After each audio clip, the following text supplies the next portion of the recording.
안녕하세요, 가치현입니다. 10월 1일 금요일 국내 시장이 마감되었습니다. 오늘이 10월 첫날이자 이번 주의 마지막 날인데 시장이 그 어느 때보다 좋지 못했던 것 같습니다. 코스피는 1.6%의 하락이 나왔고 코스닥은 무려 2%의 급락이 나오면서 별다른 반등도 없이 지금 3거래일 연속으로 좋지 못한 모습이 나오고 있습니다. 그래도 오전장만 하더라도 조금의 반등이 나오면서 지수가 보합권 내에서 움직였었는데 계속 낙폭을 키우면서 마무리가 되었습니다. 자, 그럼 시가총액 상위 종목들을 살펴볼게요. 자, 코스피의 시가총액 상위 종목을 살펴보면 오늘은 유일하게 삼성바이오로직스 이 종목만 빨간불이 들어왔고 다른 종목은 대부분 1% 이상의 급락이 나왔습니다.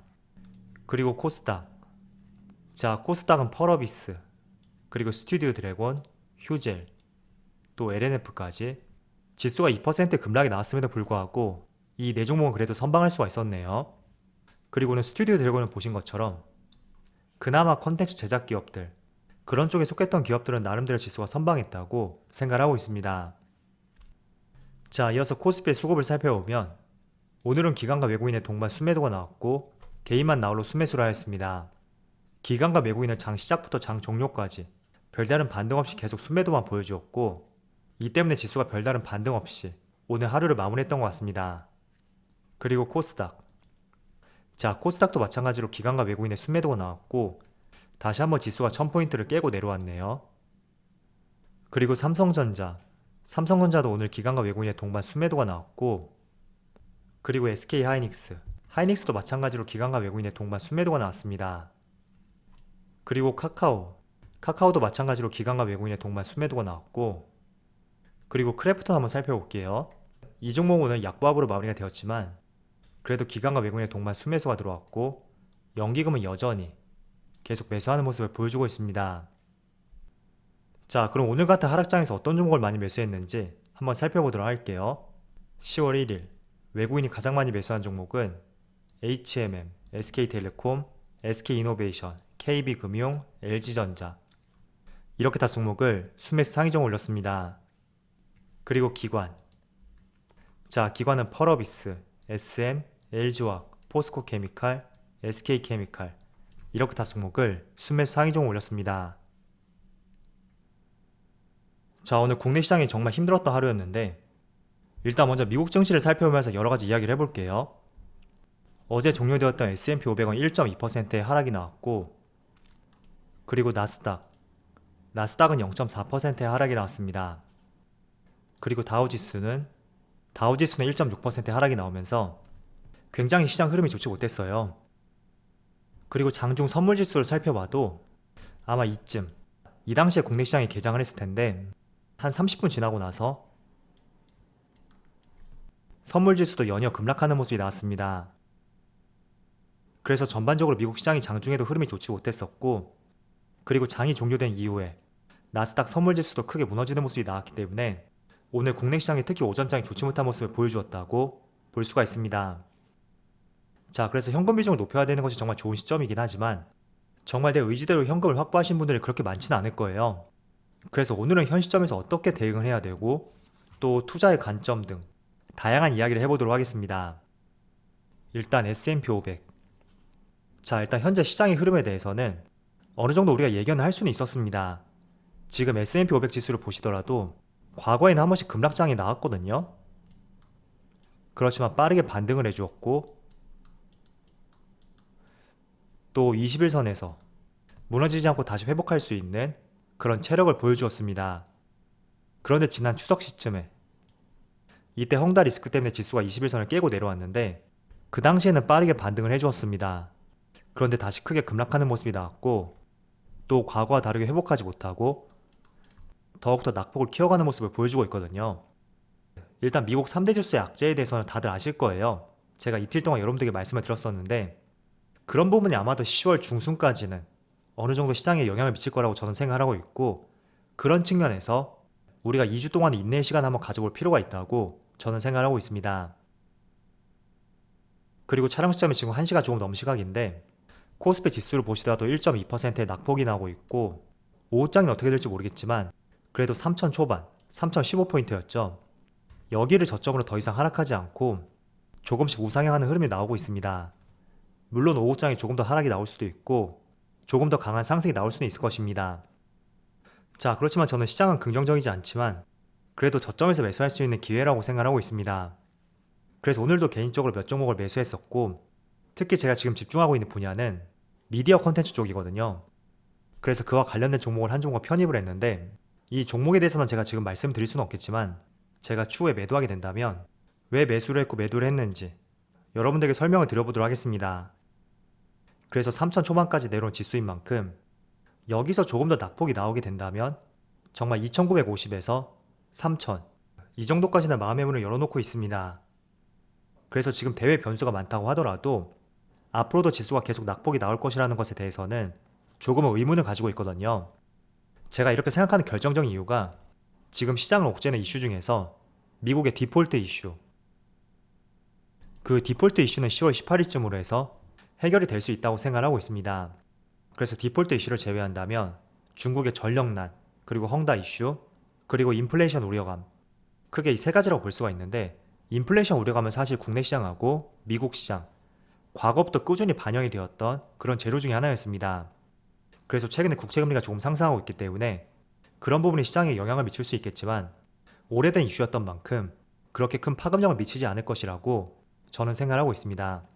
그렇다면 어쨌든 중국과 관련된 이슈가 조금은 진정이 되어야 되겠죠.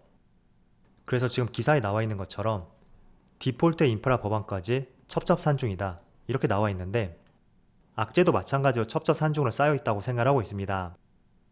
그렇지만 2주 정도, 10월 중순 그쯤으로 하여금 다시 시장이 좋아질 수 있는 그런 터닝포인트가 될 수 있다고 생각하고 있고, 작년에도 그랬어요. 작년에도 계절적 요인으로 인해서 9월과 10월에는 시장이 상당히 좋지 못했었는데 11월부터 2달 동안 외국인의 수급도 강하게 들어왔었고, 또 글로벌 시장 흐름도 상당히 좋았습니다. 그래서 우리는 조금 반대의 시각을 가질 필요가 있어요.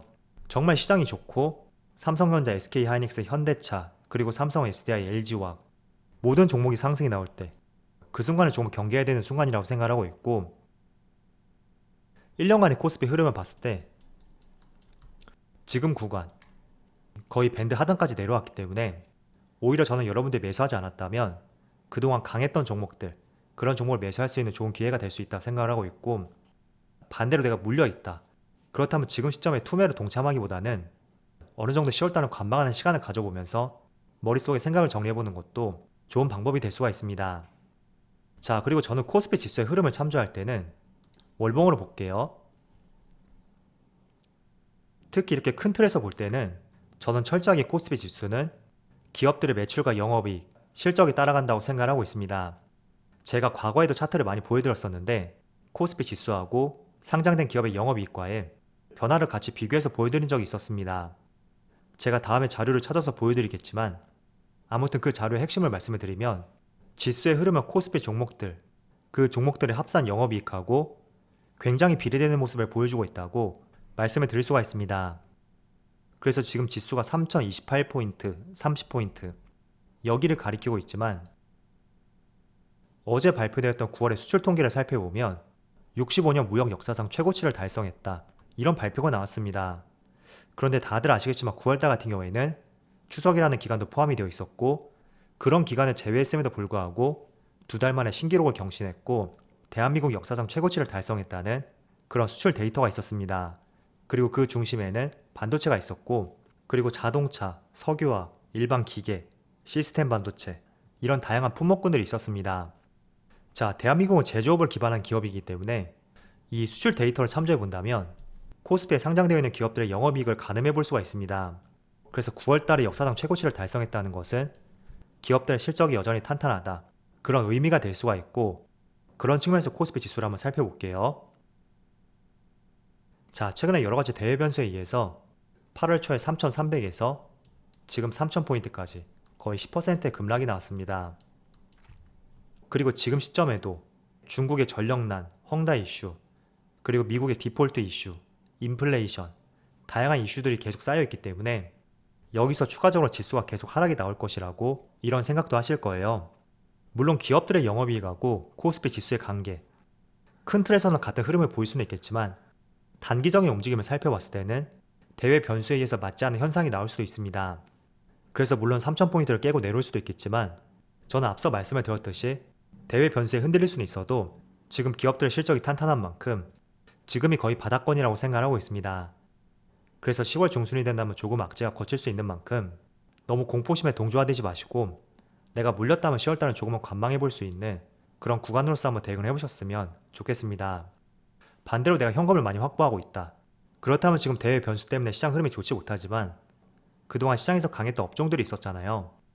예를 들어 친환경 관련 테마, 탄소 중립과 관련된 업종이라든지 또 폐배터리 쪽, 그리고 최근에 강한 모습을 보여주고 있는 미디어 콘텐츠 쪽, 그런 쪽을 조금씩 신규 매수할 수 있는 관점을 가져보시는 것도 좋을 것 같습니다.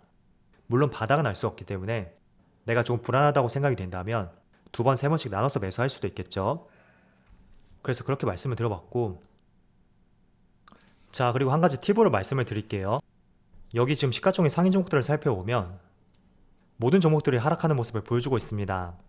그런데 이렇게 대표적인 지수의 하락장에서는 지금 코스피 상위 종목하고 코스닥 상위 종목을 보시는 것처럼 모두 그런 것은 아니겠지만 그동안 강했던 종목들, 그리고 시장을 주도했던 업종들 모두 하락하는 경우가 상당히 많습니다.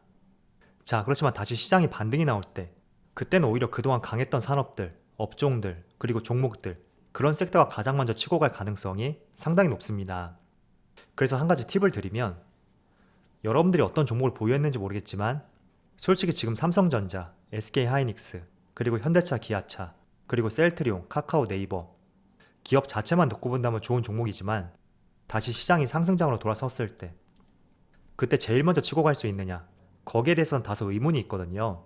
그래서 만약에 여러분들이 지금 구간을 활용해서 저가에서 매수해보자, 그런 관점을 가지고 계신 분들이라면 삼성전자, 현대차, 그리고 카카오, 네이버 그런 종목은 잠시 매수를 보류하시고요. 오히려 9월달에 강했던 업종들이 있죠. 그런 업종들을 신규 매수하는 것이 조금 더 좋은 전략이 될 수가 있습니다. 자, 왜냐하면 제가 2가지로 풀어서 말씀을 드려볼게요. 첫 번째는 방금 전에 말씀드린 것처럼 사실 삼성전자는 코스피를 대표하는 업종이지만 최근 구간만 봤을 때는 대표한다고 볼 수가 없습니다. 그래서 지금처럼 하락장이 끝나고 다시 상승장으로 반전이 되었을 때 그때도 대표할 수 있는 업종인지 생각해 본다면 저는 아니라고 생각이 되거든요. 그래서 그런 관점으로서 말씀을 드린 것이고요. 또 2번째는 최근 구간에 매수해서 물렸다고 가정을 해볼게요. 자, 그렇다면 오늘처럼 하락하는 시장에서 매수하게 된다면 물론 평단은 낮아질 수가 있습니다. 그렇지만 계속해서 손실이 유지되고 있기 때문에 묶여있는 자금들이 더 많아지게 되면서 자금의 수단이 빠르게 돌지 않을 수가 있습니다. 그래서 그런 관점에서 이런 하락장에서는 물려있는 종목들을 추가 매수하기보다는 최근에 강했던 업종들, 그런 업종들의 강한 하락이 나온다면 차라리 그런 업종들을 매수하는 것이 상승장에서 빠르게 수익으로 전환시킬 수가 있고 또 자금이 묶이지 않으면서 조금은 심리적으로 안정을 찾을 수가 있다고 저는 생각하고 있습니다. 물론 물타기나 추가 매수할 때는 방금 전에 말씀드렸던 삼성전자하고 현대차, 그리고 네이버하고 카카오 이 업종들이 누가 봐도 조금은 우호적으로 돌아섰다, 그걸 판단할 수 있는 그런 시점에 매수하는 것도 저는 늦지 않다고 생각하고 있거든요. 그래서 그런 관점에서 말씀을 드렸으니까 한번 다양하게 여러분들 생각해 보시면서 항상 전략적으로 투자할 수 있는 그런 습관을 들여보셨으면 좋겠습니다. 자, 오늘도 시장이 정말 좋지 못했는데 10월 첫날부터 시장이 좋지 못했던 만큼 10월 마지막 날에는 웃을 수 있는 그런 한 달이 되기를 기원해 보겠습니다. 그럼 오늘 영상 여기서 마치도록 하고요. 언제나 여러분들의 성공 투자를 기원하도록 하겠습니다. 다들 주말 잘 보내세요. 감사합니다.